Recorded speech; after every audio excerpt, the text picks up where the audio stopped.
أعوذ بالله من الشيطان الرجيم بسم الله الرحمن الرحيم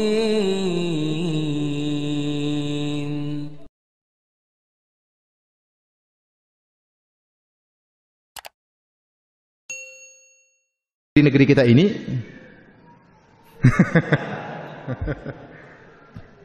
saya qadarullah nggak punya nomor WhatsApp beliau, jadi saya tidak tahu.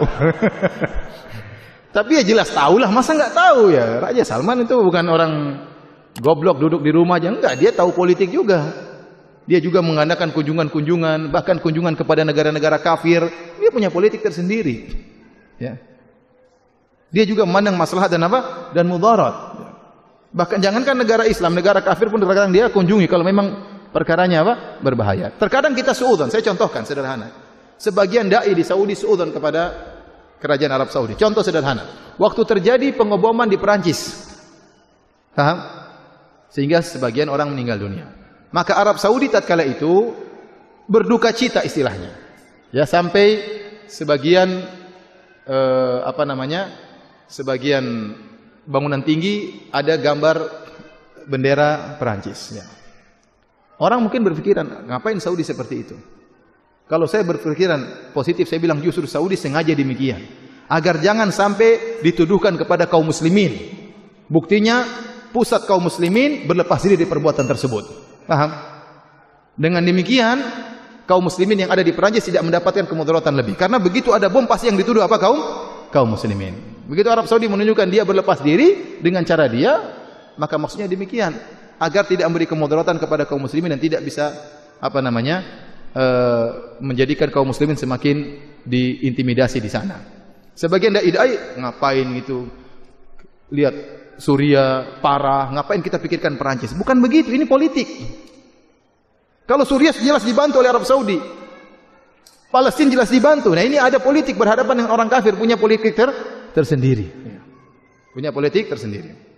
Sebagai contoh, pernah pemerintah Arab Saudi dengan tegas mengeluarkan dalam pengumumannya resmi, tidak boleh seorang pun ke Suriah. Tidak ada boleh penduduk Saudi yang ke Suriah. Seorang, Saudi kayak apa, masa mendukung Syiah dan macam-macam. Bukan begitu, ini politik. Kasusnya beda, kasusnya Suriah itu ada pemerintah yang sah menurut undang-undang dunia, yaitu Bashar Assad. Kemudian ingin digulingkan oleh rakyatnya. Nah, Saudi tidak boleh menunjukkan dukungan ikut menggulingkan secara terang-terangan.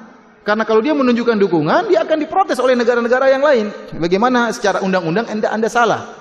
Maka Saudi mengeluarkan undang-undang, rakyatnya tidak boleh ke sana. Bukan berarti Saudi tidak beri bantuan. Justru bantuan paling besar kepada Suriah dari mana? Dari Saudi. Tapi dia harus berpolitik. Orang-orang di sini sudah, orang-orang tukang takfir sudah menghina-hina Saudi. Lihat, Saudi melarang. Bukan begitu. Dia bantu, dia punya bantuan besar. Tapi dia punya cara sendiri agar bisa berpolitik supaya bantuan tersebut bisa sampai. Berbeda tatkala di Yaman. Di Yaman ada pemerintah yang diakui, kemudian diberontaki, maka minta tolong ya Saudi bantu terang-terangan.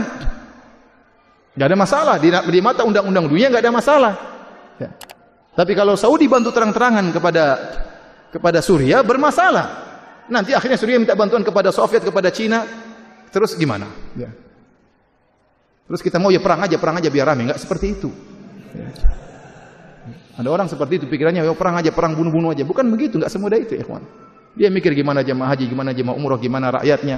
Kalau Anda ingin tahu nuansa jihad orang-orang Saudi tinggi sekali. Orang-orang Saudi itu ingin perang semuanya. Saya bisa dengar ceramah, kita ingin ada rudal dari Iran masuk ke Riyadh, kita ingin. Saya bilang begitu di televisi. Banyak mereka ingin jihad, tapi tidak boleh. Sudah ada tentaranya, ente bagian doa saja. Sudah tentaranya. Ya.